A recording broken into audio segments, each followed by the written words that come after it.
სხვადასხვა სახის დაკვირვებების შედეგად მიღებულ მონაცემებს, რომლებიც რიცხვებით არის წარმოდგენილი, სტატისტიკური მონაცემები ეწოდება.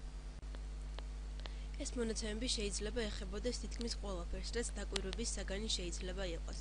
მაგალითად, სპორტს, ხელოვნებას, ბიზნესს, კლიმატს, ქვეყნისა და ხალხის ცხოვრებას და სხვა. მონაცემები არის ცნობები ან მახასიათებელი თვისებები, რომლებიც აუცილებელია რაიმე დასკვნის გამოსატანად. სწორედ ასეთი მონაცემების შეგროვებას, დამუშავებას, ხელსაყრელი ფორმით წარმოდგენას და გამოყენებას შეისწავლის სტატისტიკა. სტატისტიკის საგანია რაიმე მოვლენის შესახებ ინფორმაციის შეგროვება, დამუშავება და გამოყენება. ინფორმაციის შეგროვება ხშირად შერჩევის წესით შეიძლება მოხდეს. მაგალითად, არჩევნების შედეგების პროგნოზირება ხშირად ამომრჩეველთა ნაწილის გამოკითხვით ხდება. ეს წესი გამოიყენება აგრეთვე გამოშვებულ პროდუქციაზე მოთხოვნის განსაზღვრის მიზნით. შერჩევითი გამოკითხვით მონაცემების შეგროვება გარკვეულ წესებს უნდა ექვემდებარებოდეს. რიცხვით მონაცემთა რაიმე ერთობლიობის დასახასიათებლად, მონაცემთა ერთობლიობის შესადარებლად გამოიყენება შემდეგი რიცხვითი მახასიათებლები.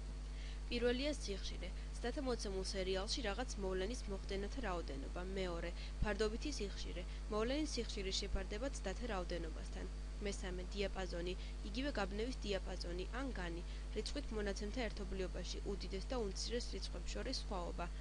მეოთხე, მონაცემთა საშუალო. ყველა დასახელებული რიცხვის ჯამისა და მათი რაოდენობის შეფარდება. მეხუთე, მოდა. რიცხვი, რომელიც ამ მონაცემებში ყველაზე ხშირად გვხვდება. თუ ყველა მონაცემი განსხვავებულია, მაშინ ამ ერთობლიობას მოდა არ აქვს. მეექვსე, მედიანა. რიცხვით მონაცემთა მედიანა არის ზრდის მიხედვით დალაგებული ამ მონაცემების შუა რიცხვი. თუ ერთობლიობაში რიცხვების რაოდენობა კენტია, ხოლო თუ ერთობლიობაში რიცხვების რაოდენობა ლუწია, მაშინ მედიანა ორი შუა რიცხვის არითმეტიკული საშუალოა. რიცხვით მონაცემთა სტანდარტული გადახრა, ანუ საშუალო კვადრატული გადახრა, მონაცემთა თითოეული რიცხვის და ამ მონაცემთა საშუალო სხვაობის კვადრატების საშუალოდან კვადრატული ფესვია. სტანდარტული გადახრა საშუალოს მიმართ მონაცემთა გაფანტულობის საზომია და საშუალოსთან მონაცემების თავმოყრას ახასიათებს.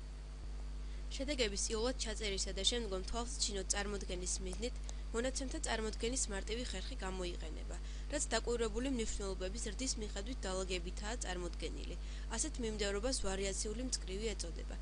ვარიაციული მწკრივიდან ჩვენ ადვილად შეიძლება ამოვწეროთ მასში შემავალი განსხვავებული რიცხვითი მნიშვნელობები და ამ მნიშვნელობათა სიხშირეები, ანუ განსხვავებული მნიშვნელობების გამეორებების რაოდენობები.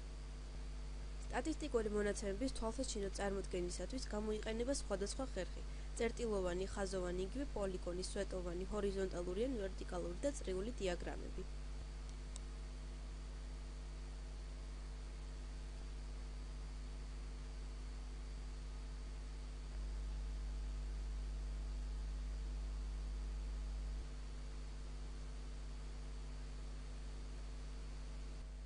სტატისტიკას მთელი მსოფლიო იყენებს და ამა თუ იმ საკითხისადმი საზოგადოების აზრს აფიქსირებს. ახლა გაგაცნობთ 21 საუკუნის ერთ-ერთ მწვავე პრობლემაზე ჩატარებულ კვლევას, რაც თამბაქოს მოხმარებას ეხება. ექიმებმა შეისწავლეს თამბაქოს კვამლის გავლენა ადამიანის ჯანმრთელობაზე. შერჩევითი გამოკითხვის შედეგების მიხედვით გროვდებოდა მონაცემები რამდენიმე მილიონი ადამიანის ჯანმრთელობაზე თამბაქოს გავლენის შესახებ და გაკეთდა დასკვნა. მოწევა უარყოფით გავლენას ახდენს ყოველ მწვეულზე და მის ახლომყოფ ადამიანებზეც.